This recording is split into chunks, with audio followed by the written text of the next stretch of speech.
Hello. Ayan, bumalik na ako dito. Sabi ko Lunes ko pa kukunin itong mga sampalaya. Pero bumalik kami ngayon kaya kunin ko na ikaw. Ayan o. Sampalayang ligaw tawag dito.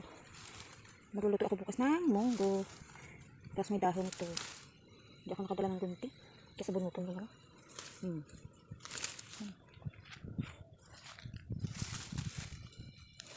Ay, hindi nakakaalam. Mapait din po ito. Parang ampalaya din oh. Ampalaya nga siya.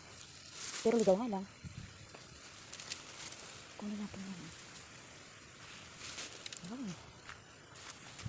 Yung mga kabataan ngayon, hindi nila alam ang ganito. Pero kami dati, yung mga kabataan namin, madalas namin ito magulayin. Ang sarap nito ilagay sa munggo, may kalabasa, may sitaw. Lalo na pag may taba ng baboy, chicharon. Sarap nito. Kunti nga lang siya. Pero okay na rin ito. Ulo eh. Yeah. Kunin natin siya. Ayan. Pagulayin ko ito bukas.